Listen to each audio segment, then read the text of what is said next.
E aí, tudo bem? Hoje a gente vai falar de uma coisa que, olha, é uma batalha diária para todo mundo. Aquela luta interna, sabe? Pelo autocontrole, para se conhecer melhor. No fundo, a luta para conquistar a si mesmo. Para começar, tem aquela frase famosa do Sartre, né? O inferno são os outros. E o que ele queria dizer com isso, basicamente? É sobre essa nossa tendência de muitas vezes culpar o mundo, de culpar os outros pelo nosso sofrimento. A gente fica preso no que fulano pensa, no que ciclano acha. É como se o olhar do outro definisse quem a gente é. É um jeito, no fim das contas, de tirar o nosso da reta e dizer, olha, a culpa não é minha. Só que, e se não for bem assim? E se o verdadeiro inferno, aquela fonte de angústia toda, nascer bem aqui dentro da gente? Essa é a pergunta que vai guiar a nossa conversa hoje. É uma verdadeira virada de chave. Então vamos nessa. Chega de olhar pra fora. O foco agora é pra dentro, pra esse universo interno que a gente na correria muitas vezes nem para examinar direito. E aí entra o Jung com uma ideia que, nossa, é poderosa. Ele basicamente diz que aquelas coisas que a gente fala, é o meu destino, é o karma, muitas vezes são só o nosso inconsciente no volante. São forças internas que a gente nunca parou para olhar e elas acabam ditando a nossa vida. E a gente, sem saber, chama isso de destino. Fica bem clara a diferença, né? De um lado, essa ideia de que a culpa é sempre do outro, de que o mundo nos define, o que no fundo é uma prisão. Do outro lado vem a virada. A resposta está dentro.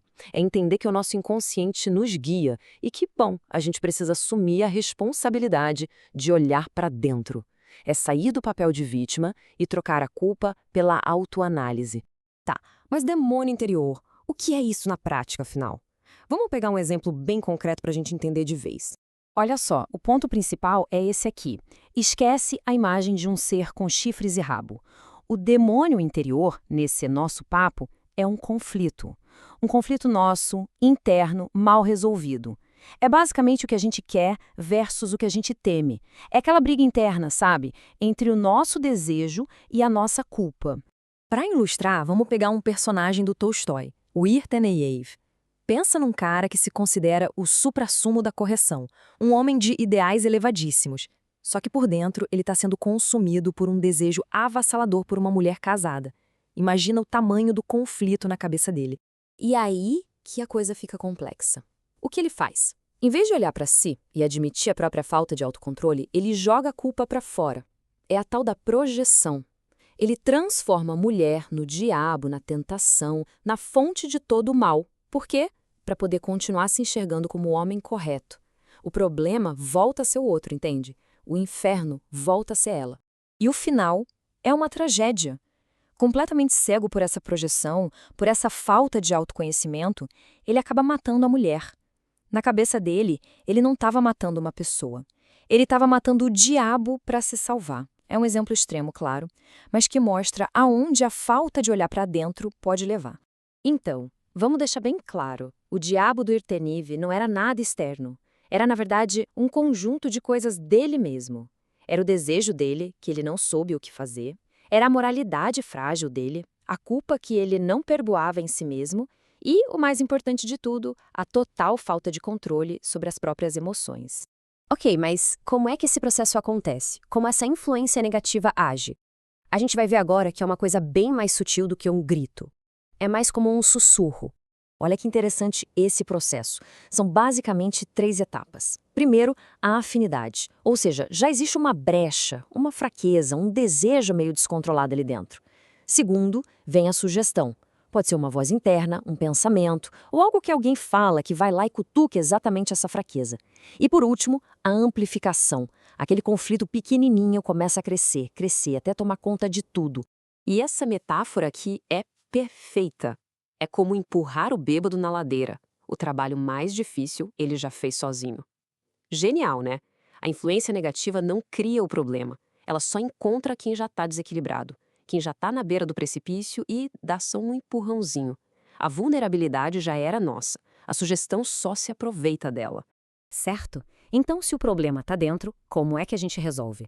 Como a gente lida com essas sombras? A resposta pode surpreender. Não é sobre destruir nada. É sobre iluminar.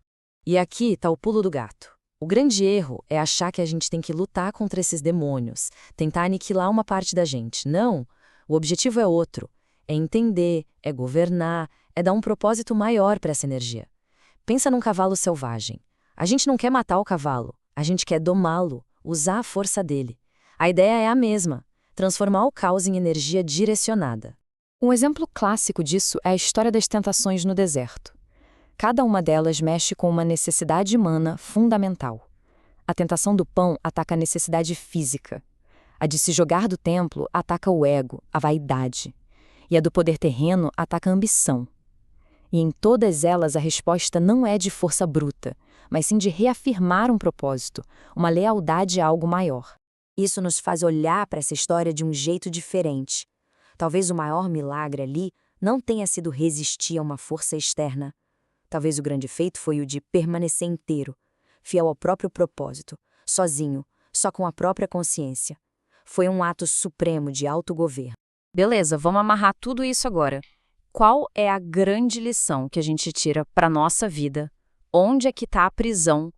E onde é que está a chave? E a conclusão é poderosa. Inferno e céu não são lugares para onde a gente vai depois que morre. São estados de consciência que a gente constrói agora.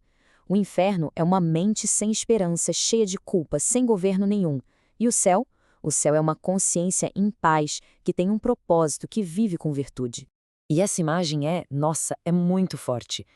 Quem não consegue se perdoar acaba virando escravo da própria consciência. É como ser um prisioneiro que tem a chave da própria cela na mão, mas não consegue ver. A pessoa está tão focada na culpa, na dor, que nem percebe que a liberdade está ali, ao alcance dela. Então, qual é o começo do caminho para sair dessa prisão? São 2 movimentos internos. Primeiro, o desejo precisa encontrar um sentido, um propósito. E segundo, a culpa precisa encontrar o perdão. É a união dessas 2 coisas que inicia a nossa libertação. E para a gente não esquecer do nosso potencial, para fechar, tem essa citação incrível de Shakespeare. Ela basicamente diz que o que a gente mostra para o mundo é só a pontinha do iceberg. A nossa humanidade, nosso potencial de crescimento, de transformação é gigantesco. Tão grande que, como ele diz, vosso teto não seria o bastante para contê-lo. E a gente termina com essa reflexão. Se a salvação, essa paz de espírito, começa exatamente quando a culpa encontra o perdão, a pergunta que fica no ar para cada um pensar é: esse perdão já aconteceu hoje?